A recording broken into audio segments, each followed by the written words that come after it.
All right, we are recording. So if Amber's not here. Amber's not here to remind me. So what are y'all experiencing in the market now? We're 2 weeks in, 3 weeks into kind of this new quasi-normal. What are you hearing? What are you experiencing? What are you seeing?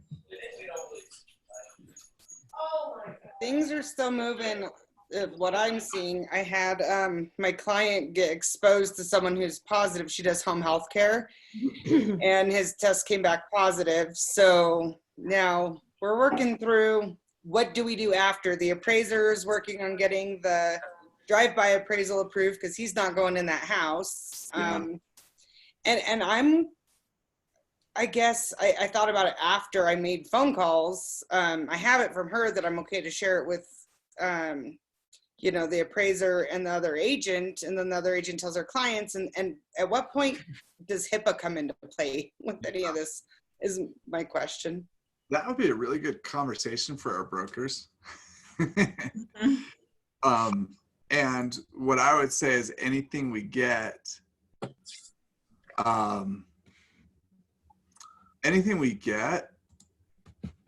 get in writing. So if we have their permission to share it, get it in writing. Only because in the event that it comes back, you've got something that you're covered with. And I would suggest that for anything, be it, it's like making a handshake deal. Hey, well, can we get this extension done? All of that, especially right now, let's get it in writing. Hey, protect Jay. our clients, protect ourselves. Yes. I actually think when it comes to HIPAA law, I don't think realtors fall under HIPAA laws. I think you actually have to be a healthcare professional for someone to hold that against you. So just so everyone knows, like you can't. Yep. I can't be the next door neighbor of someone with COVID and be held liable for HIPAA regulations. Good. Thank you. I was like, uh-oh, because I have her permission, but then it spreads, right? And they're telling their buyers, and then I was like, oh no. Yeah. And Christy Taylor says she got shamed for promoting her business during a pandemic. Christy, are you in a spot where you can tell us more about that? Maybe. If not, we'll talk more about that. Because that is true too. We may be already shown, obviously we're essential people, the movement in buyers and sellers and all of that of what happens in the real estate world is still available and it's still necessary. And there are people that we discussed last time have to sell and have to buy. The question becomes, what are we doing to ensure that we're doing so in a responsible way that's going to protect both ourselves and our clients? And I think that's the biggest key. There's going to be people who have their opinions, and it's going to happen. I'll never forget, if you know my wife, she wears her age well. She's about 5 feet tall. And when she was pregnant with our first child, she looked like she was 16 and she was 23. And we're at the grocery store buying groceries. She and I have been married now for 2 years. And some woman walked up to her and looked at her and just said, "You're the reason why there's a teenage pregnancy problem," and walked away. She had no idea that my wife wasn't 16. She was 23, 24, that we've been married for 2 years, that she was a college graduate.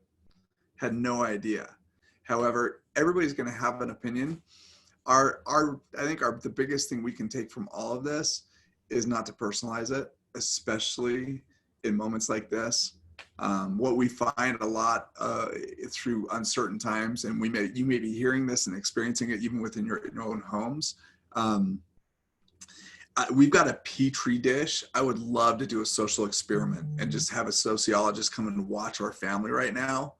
Because with 5 kids, my college son's at home, my 4 kids are at home, and so we got the 5 kids plus my wife, and now I'm home, and they're not used to that either. This is a complete different piece. We've got a whole social experience going on, and to see how everybody's dealing and working through this stress and through the change and through the uncertainty has been really interesting. My 12-year-old gets real angry. and he'll scream and he'll yell. My 10-year-old, all he wants to do is play Fortnite so he can yell at the screen all day. And yet that's how he gets it out. My 16-year-old wants to pick on everybody and he thinks it's funny and then put it on TikTok. Just saying. My wife is having her challenges with it. Me, I'm a buckle down and just keep working kind of guy. So we all work through this differently. So be gracious with that as well and understand it's not us. I'm trying to offer help by saying, let me know if I can help you in any way. So not mentioning real estate, but my card is in the envelope, 100%.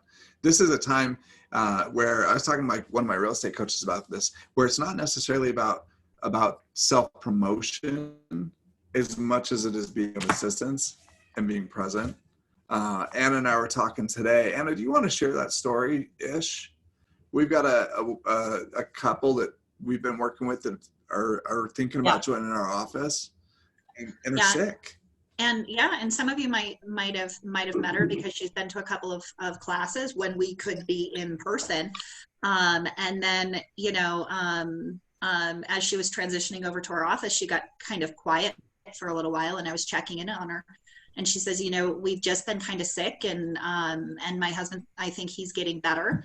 And I just heard from husband yesterday, and she actually was admitted to the hospital and is on a ventilator because of COVID. So it's kind of a big deal. But one of the pieces on that is this was the closest I've come to being personally affected, right? I know people who know people, and now I know people. And so that kind of hit me differently. But it's the conversations that we're having, because I knew her and her husband were sick and they don't have a huge support system here. My first question, just like I'm asking to anyone, is how can I help? How can I support you? And she was laughing. She was like, we're seriously counting our rolls of toilet paper. We haven't been to the grocery store in a while. My husband's going to try and go this weekend if he's feeling better. And I'm like, hold on. First, don't go out in public if you're sick. How can I stop that?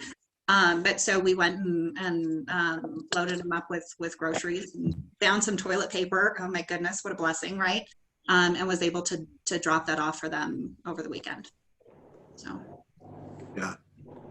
And that's the fun part. So it's not necessarily, this is a long-term relationship.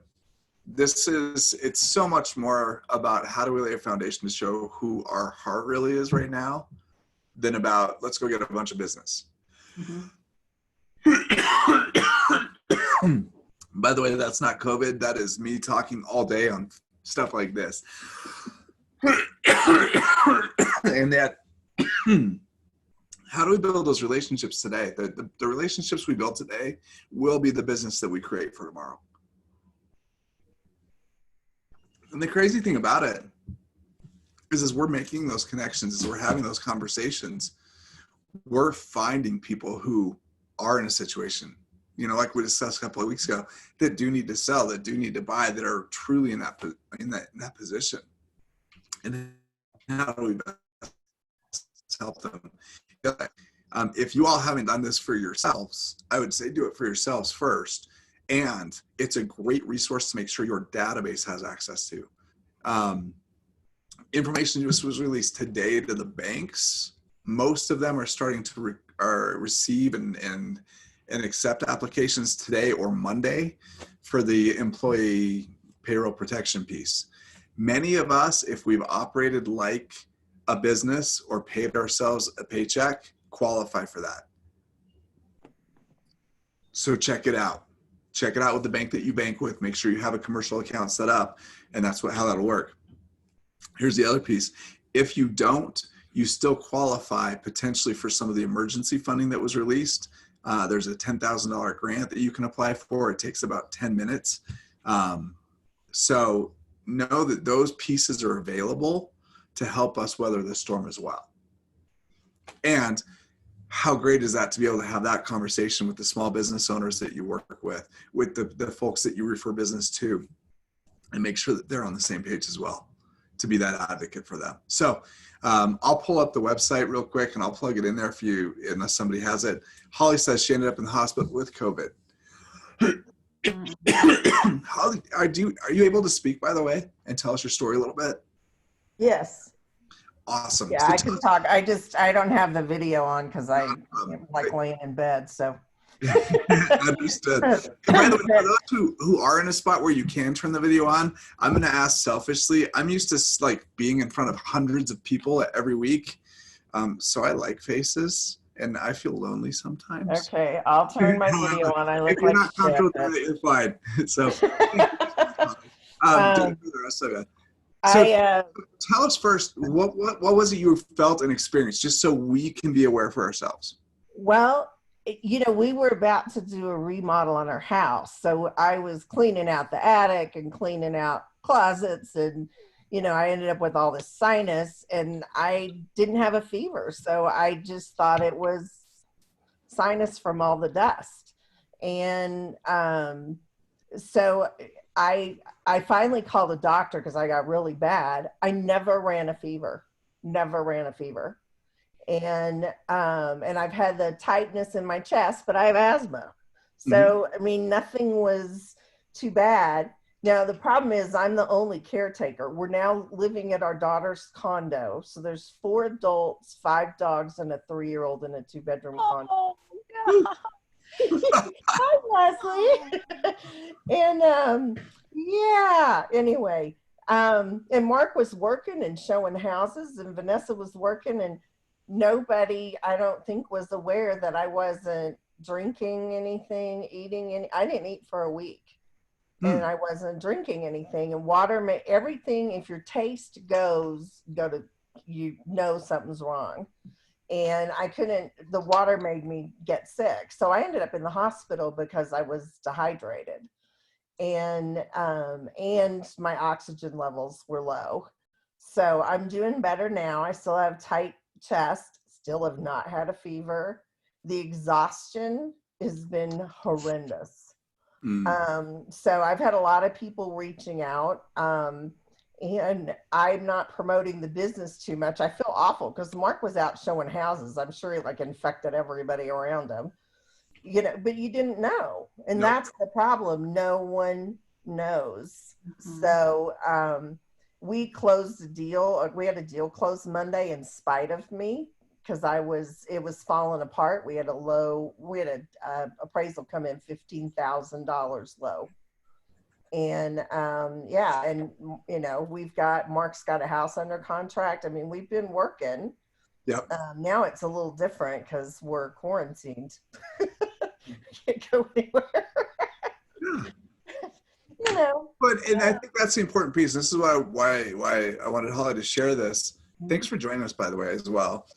Is we don't know. And so at the very beginning, when I said it's so important that we take precautions, that we're doing our part to be safe, we don't know. We don't know if we're meeting with somebody who could potentially have it because those symptoms don't show up. We don't know if we're potentially a carrier because of that. And we might affect somebody else. So again, yes, real estate has to happen. There are things that are happening in our world that cause these things to happen. Right? I've got tenants that are renting property right now. I've got vacancies that are being filled. I've got properties that we're selling that we've listed and sold. We've listed and sold over almost $5 million worth of property in the last 2 weeks. And yet we've only had to show, I think, a handful of homes. So the conversation is, how do we do that, right? And how do we put it together? And how do we do so safely? Because we don't know if we're the carrier. We don't know if we've been exposed to a carrier. And what could potentially happen. So nobody else in this household has gotten sick. No. And I wasn't isolated from them until I came back from the hospital because we didn't know. So It was officially diagnosed, correct? Huh? It was officially diagnosed, right? Yes. Yeah. Oh yeah. It was officially. Yeah. I mean, the nurse and I dropped an F-bomb. I mean, it was like, what? Because I didn't fit the symptom profile too much. So what are other people doing? I mean, to keep going. By the way, I will say I am posting things on Facebook really positive. I'm sitting in a room by myself. I'm not always positive. I'm not always happy. I can't get near my 3-year-old grandson. It's hard. And everything I post online, I'm posting positive. And I get so many people that are, saying, oh, we really appreciate that. You're so positive and so upbeat. Well, I'm not going to post something, awful on Facebook. Oh my God, I'm dying in here. It's like, you got, because everybody's got their shit going on right now. I'm sorry, got their stuff going on right now. And it could be worse. I mean, I've got a place to be. I've got food. We have toilet paper. We're good. Yeah. Oh, yeah. Well, and that's the fun part. So Chris Plavin says she was also feeling under the weather and they wouldn't test her. And I hear that's also a common piece. Up above this, and I'll repost it for you. Where'd it go? Freddie posted the SBA website. Mm-hmm. So copy this and paste it somewhere, save it. Because there's a bunch of information that's coming out on this website to make sure that you guys have access to it and you can pass it along. Again, it's unique. 1099 employees do qualify. You guys are our contractors. That's how you're paid, so it works. So let's talk about some things, because a few conversations came up and a few concepts came up through this process. And as I was reaching out to both Anna and Patrick and Amber and Patricia, just saying, hey, what are you hearing as you're having the conversations with the agents? What are you hearing this week, and what would be of relevance? We can talk about our changing world. I posted a post today, and I honestly, most of my posts I steal from somebody else because I'm not that creative. However, an OP and a friend of mine up in Chicago posted it, and it was just a dialogue around, hey, we're 2 weeks in. And the first week it was like panic, right? It was, oh my gosh, I got to figure out how to make this work. Everything's shutting down, and how am I going to actually do my job? Week 2 was like, okay, I've got some systems in place. We're figuring this out. I'm figuring out the Zoom thing. Heck, I know how to put on fancy backgrounds or whatever, right? And yet, what's next? And I don't know about you. Did anybody else get to a point of almost exhaustion this week? Just raise your hands if you did, because I got there. I mean, it was like I wanted to surrender and not crawl out of bed one day. And it happens. And what he said was, hey, you know what? It happens, and now welcome to our new normal. And because this is our new normal, what are you going to do? How are we going to show up on Monday, right? Give yourself some grace this weekend. Just go celebrate a little bit. Figure it out. And then what are you going to do, right? How are we going to get there? And what comes next? How do we turn the page and start down this new normal that we're going to be in for the next little while? So, Leslie, you want to, as far as chatting to a different person, where it says to, there's a drop down. If you want to share some individual messages, you can do that as well. So you're the only one on the list. Might be because I don't. Jake under there, under the drop down.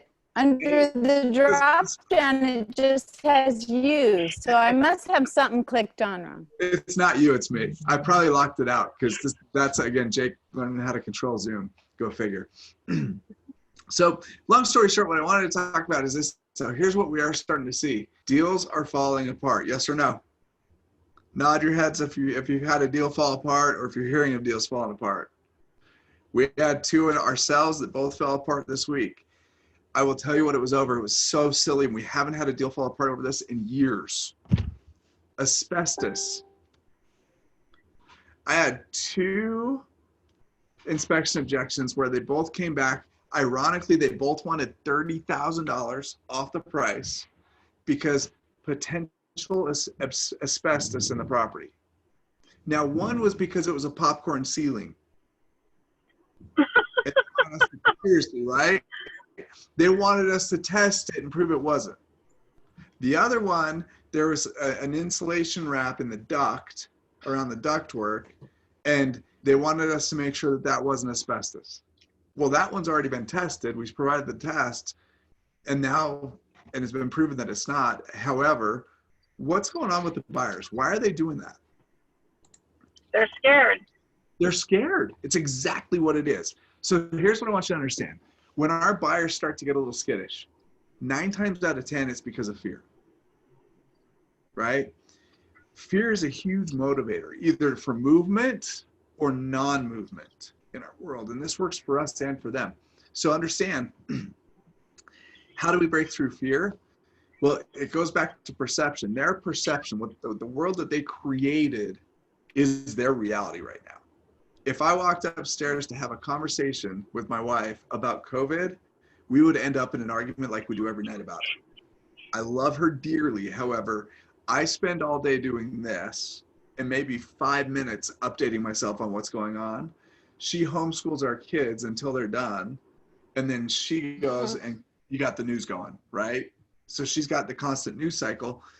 I don't, which creates all sorts of other crazy. So again, who do you choose to listen to and who do you choose to hang out with? Understand your information source will also feed and control that. So number one, fear is going to drive that. And it's based on the perceptions that they've created in their reality. So they're seeing this as an opportunity. Either I'm going to knock 30 grand off this price and get a great deal, or I'm going to walk out and walk away from the deal. And so what, right? Gary Keller in Shift says that what he had to learn early on in his career was that the difference between being a real estate professional and a real estate sales professional is there was times where he had to figure out how to sell.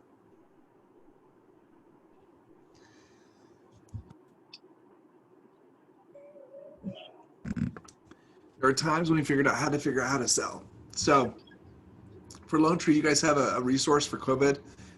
It's on the training spot. Thank you, Anna. Mm-hmm. And what he meant by that was this. He said, I had to sometimes know when to sell them to stay in the deal when I knew it was the right deal for them. Mm-hmm. And he says, it's funny because people never said, hey, I'm so glad this realtor didn't sell me a house. Or that realtor was such a great salesperson that they convinced me to buy this. That doesn't happen either. The conversation, though, is understanding what happened. So what he said was he had a handful of deals fall apart 5 months into his career. And he had to slow down and figure out what he was missing. And so this is what I would suggest for all of us, especially in a market like today, is identify where are the points in a transaction where a deal can fall apart. And what's the fear or the anxiety that could be created at that point? And then how do we address it early? How do we address it beforehand, not after? Because if we can pre-pace that conversation and prepare them for the dialogue, things may happen differently, may change. So Angie says she had a client back out because windows were at their end of life. I'm telling you, it happens. So here's the question. What are the points in a transaction where it may fall apart due to the buyer pulling out? Just name them off. Well, inspection. Buyer inspection. Yep. So inspection's a big one. What Lending else? problems. Lending, especially right now, right? It's a mess. So And what's happened in the lending world right now that could cause our buyers not to be able to buy? Well, I think one thing I've noticed is that, well, you talked about the credit going up overnight, the credit requirements. So we lost a lot of people with that. And then I think you might have mentioned this too, Jake. They are checking employment. Yep. Virtually up to the last day of closing. And I had closing yesterday and went today, and they did both times. I'm telling you guys, this curbside closing is it's very interesting. Yeah. It's very anticlimactic for a I like me. It's like that's it. Those of us people. So Jake, I'm running into this. Something slightly different happens in the loan process that gets delayed in underwriting a little bit, and then it would delay closing 2 or 3 days, which under old school circumstances wouldn't be an issue. But now people's rate locks are starting to expire. And now when they go to get that new loan because the rate lock expired, it's 1.5 points higher than it was before, or they have to suddenly come to the table with literally $35,000 to buy the rate back down low enough to where they can get approved for the loan. Yep. And then combine that with loan products are going away, right? Yeah. Jumbo loans are gone on pause right now. If you walk into Wells Fargo today and say, I want to buy $1 million house, they're going to tell you, I hope you have cash. They're not doing it. Yep. So loan products disappearing as well. So we're seeing a tightening in the lending. We're seeing, with what's happened, Freddie put in their job loss, correct. Appraisals. Could we see a challenge with some appraisals here coming up? Yes. Right? Are we seeing, I mean, I had an appraisal done on a fourplex that we own that grosses us $55,000 a year, $56,000 a year. And the appraiser came back because we're in the process of renting out 2 of the units and gave me a $400,000 appraisal for it. The duplex next door sold for $4.25. And yet he wouldn't give me the proper value because of the current environment. I don't know about you all. If I saw a fourplex that grossed $55,000 a year for $400,000, who else would buy it in like 12 seconds, right? All day long. And yet I couldn't get them to increase the value because of that. It was interesting, whatever happens. Here's a question though. How do we prepare our clients for these processes? So this is really the key in Shift. I'm going to direct you to a fun little chapter in Shift, especially right now. It's called Bulletproofing the Transaction. This chapter in Shift is going to help you out a ton. It starts on page 241, and I'm just going to hit a few key points in here first. And then what I'm going to do is break us up into a couple of groups and let you all discuss it a little bit more, like we did last week. So first things first. Gary put this in there, and I thought it was a brilliant thing. This is on page 243. He said, so what I had to do is I backed up, thought through the transaction, and decided how to handle each key point where something might go wrong. I got clear on what might happen and how to handle it, and began to see ways to anticipate problems and head them off in advance. So part of this dialogue is for us to slow the conversation around preparation to be able to prepare them in advance for what could happen. What that means is in our buyer presentation, we're telling them what can happen. In our listing presentations, we're doing the same thing with our sellers. We're saying, hey, at the inspection, this is what it's for. This is how it works. And this is what we're going to look for, right? At the appraisal, here's how we're going to work through that process with the appraiser. By the way, when it comes to the loan, don't change jobs by choice. Don't go out and buy a new car. Don't run another credit history. Don't go get a new credit card, et cetera, et cetera, et cetera. Because all of those pieces will cause the lender to ask questions about your credit history and background. So are we having those conversations early, or are we just hoping that they don't? I know you want to go get furniture right now. I know Furniture Warehouse is offering 0% financing. Wait till you close, because it will show up and it will happen. So how do we think ahead and head it off? Then on page 246, he lists out the 6 key areas on page 246. He talks about inspections. He talks about appraisals, loan approval and funding, other contingencies, meaning if they've got a home that's contingent to sell, if they've got other pieces that are there, loan contingencies, you name it. Co-op agent. How many of us have had co-op agents that may not have been as skilled as we are and have kind of blown a deal up? It's happened, right? And then deadlines are 6 key areas. So how do we head off in those 6 key areas? So take a moment, write it down. Inspections, number 1. Appraisals, number 2. Loan approval and funding, number 3. Other contingencies, number 4. The other agent, co-op agent, number 5. And number 6, your dates and deadlines.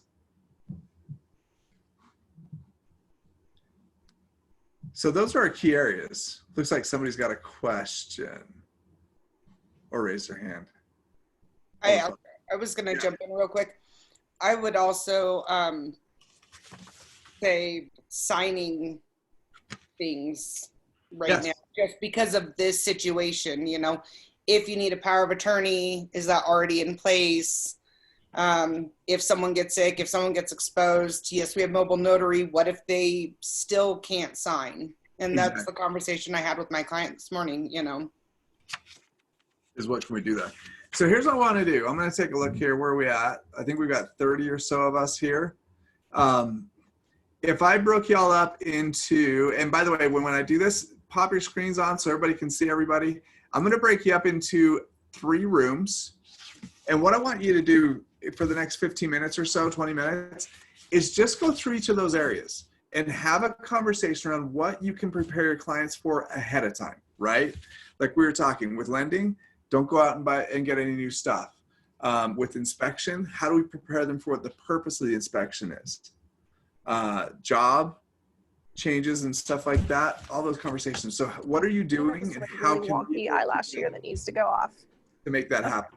Yeah, So let me get y'all broken up and we'll break into 3 groups. Now I got to remember how to do this, all the fun stuff. I don't want to screen share, hit the wrong button. And there we are, breakout rooms. I'm going to break you up into 3 rooms. Take about 15 minutes and share these conversations. Let's put together some great tactics to hold our deals together.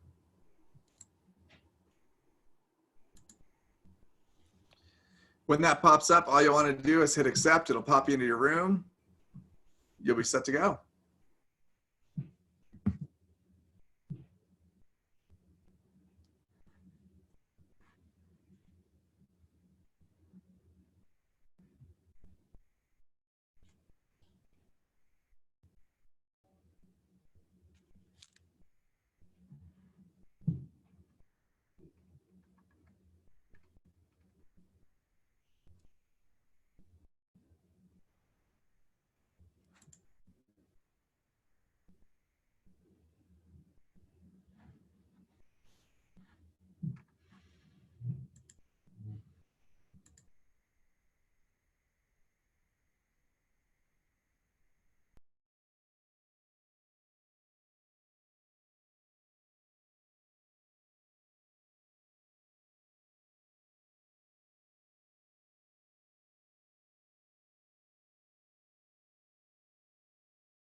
Donna, are you on?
Shelly, I need your picture of the bathtub. I gotta get me one. Of those. Wendy said that you wanted a live photo. I mean, I can do the bathtub again. No. I'm just saying. Well, I love the live photo because now we can talk face to face. However, I've been looking at funny backgrounds for the last couple of days. My kids are like, "Hey, you got to use this one and you got to use this one," and they're all inappropriate, so I can't put any of them up. The bathtub photo was taken by Wendy. It's my favorite photo. Oh, it's a great photo. Good, fun stuff. We'll get everybody back. As we come back together. There we go. Everyone's coming on back. So tell me, what were some of your takeaways from your breakouts? What were some of the key conversations, key things you took out of that about how to bulletproof these transactions? How do we hold them together? Over communicate. Communication is huge. Over communicate and communicate when? Always. All the Yeah, time. even if there's nothing to say. Yeah. Hey, I'm just letting you know, there's nothing to tell you. We're still good. We're good. Nicole, I popped in on your guys' room and you said silence is more frightening. You know, if they don't hear from you, explain what you meant by that. Yeah, I think like, you know, sometimes no news is good news, but just making that phone call or that text saying like, hey, you know, we're still good. Things are moving forward. Just wanted to let you know we're looking good. Yeah. I think, you know, by not saying anything, they're automatically thinking worst case scenario. 100%. Well, and our mind typically goes there in the event that we start to create the story of what could be going wrong or what could be happening. Most people don't necessarily go to, oh, they're not calling me because everything's great and I just can't wait. They go down the path of, hey, let's be real. My accountability partner and I, we hit a bump in the road and they don't call me or I don't call them. What am I thinking? Mm-hmm. Right? They're not doing their work, so that's why they don't want to call me. They don't want to be embarrassed or vice versa. When the reality of it is, who knows what the story is until we call them, tell them. So they do the same thing. Our clients do the exact same thing. What else?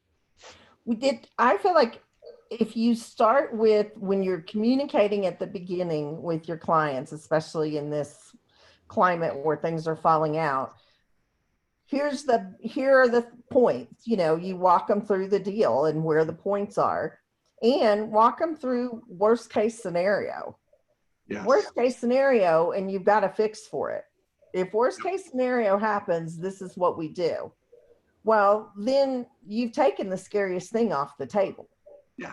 And if you never get to worst case scenario, then you're just a hero. Right. There's something else who said, I think Dennis, you said this. What makes this a win? Might have been the question you asked.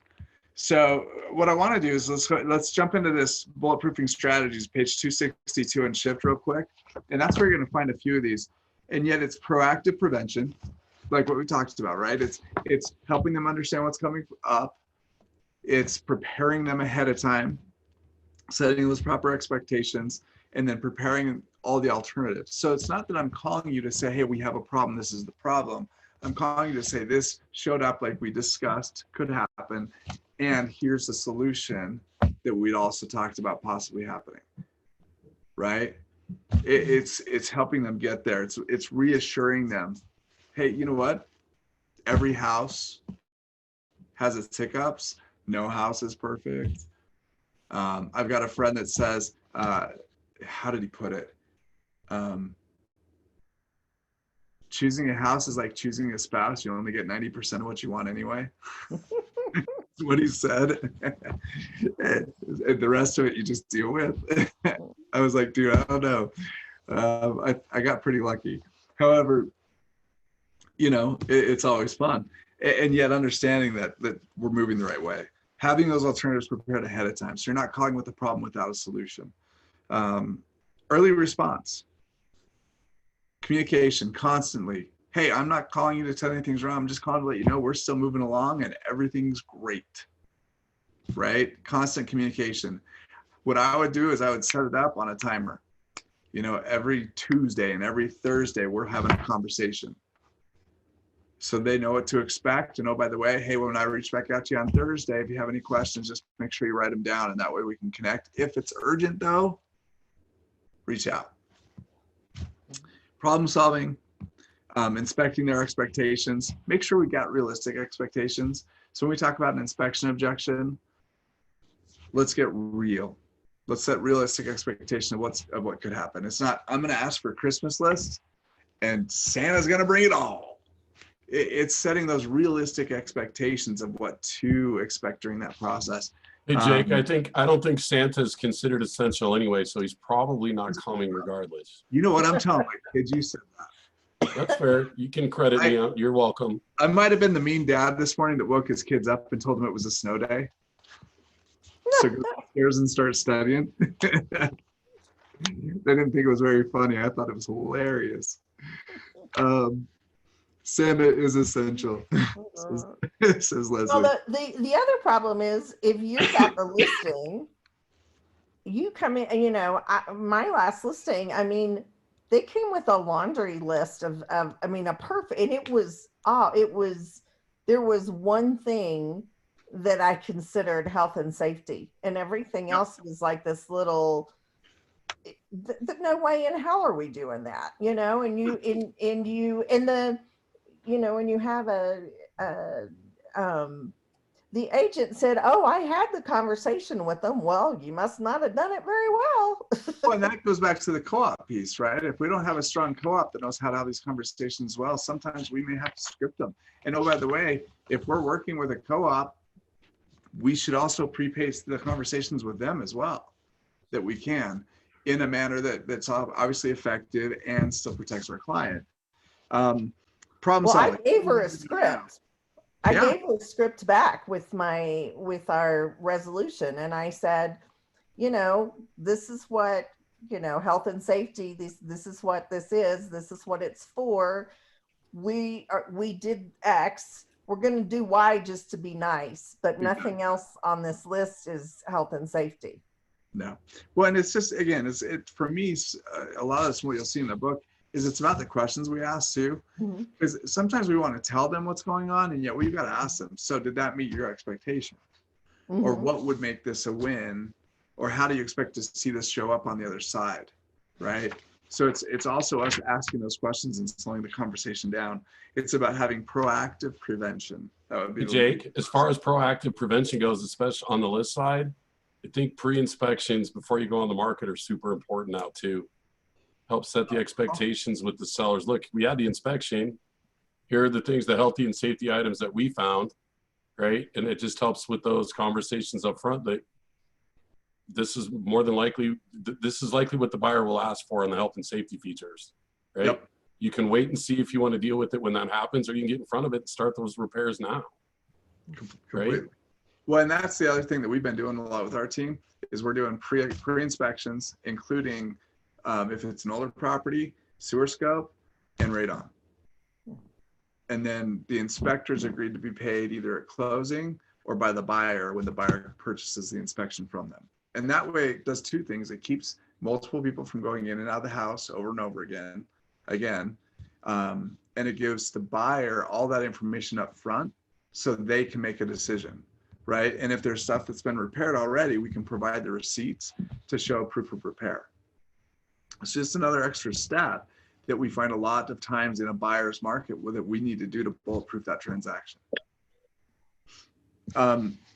So when we look at proactive prevention, it's early response, it's all sorts of stuff. Yet the reality of it is it comes down to communication. As crazy as it sounds, it's all about communication. It's communicating fast. Go for it. Was this at a camping world? Okay. All right. So it's communicating the tough things fast. It's hitting early. It's preparing them early for what could happen. It's problem solving, showing up with the problems versus or with the solutions versus just the problems. And it's tracking the dates, tracking the deadlines, ensuring that we're on pace. Again, it goes back to the conversation Ricky had earlier about the lending piece. Lending is changing. The only way they can guarantee that they're going to get that loan today, if they're on a CHAPA or an FHA or some type of tenuous loan, is to make sure they get the rate locked. And even then, we got to make sure that rate lock, we know when it's going to expire, because in the event that there's an extension that happens because of title or repairs or you name it, we've got to ensure that we've got them covered and we know what those dates are. Give ourselves actually adequate time through this process to make that happen. At the end of the day, people still need to buy, people still need to sell. They will buy and they will sell. Our opportunity is to make sure we're doing everything we can to find those folks. Excuse me, and hold those deals together and hold them tight. What other questions do y'all have? What other suggestions before we wrap up today? Jake, I got one more that I'm doing right now that's super helpful to me. Is I've been an agent for 8 years now, and I've got 2 agents in my back pocket that I work with my market center that have way more experience and are way better agents than I am. And they're in my back pocket, my speed dial, and I can call them when I've got questions, because there's so much that I don't know that when I get asked questions for my clients, I know I can rely on one of those 2 people to answer my questions. So I don't feel like I have to know everything for all of my clients all the time. So yeah. Trusted colleague that you know you can rely on to chat with and get those questions answered. Yep. You don't need to know everything. You just need to have the resources to help you get the answers. At the end of it all, and this is at the end of the book, Gary says this: everyone moves at the speed of their need. That we all get our actual speed from our big whys. And if you're in touch with what you really want and have turned that into a need, then I believe that need now sets the pace that you'll move to get it. Velocity creates momentum, and haste driven by big motives and prioritized plan is a never waste. So when you see an individual moving positively in the direction of their dreams, you're seeing someone who's in touch with their biggest why. In times like this, where we've got to double down on lead gen, we've got to double down on our efficiencies, we've got to double down on our effectiveness, and somehow in the middle of it all, we've got chaos and kids and homeschool and you name it. We've got to dive deep into how do we be highly effective in the short time we have to make the most of it. And without all of that being paced, it's how do we help also double down on the lead generation that we're doing, double down on those opportunities, because it may take that for the next little while to produce the same amount of results. And yes, Donna is sized perfectly to fit in anybody's back pocket. So if she's your broker, you can call her. Right on. Any other questions? What are your ahas from today? What are you taking away? School year is canceled.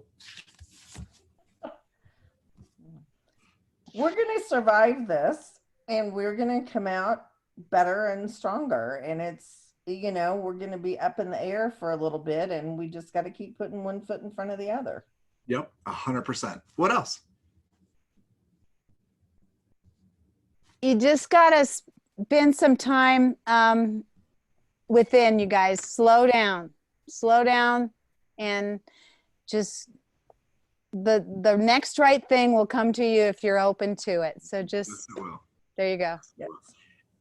Slow down to speed up. So you got to slow down a little bit to be able to speed up and put those plans in place. Rock and roll.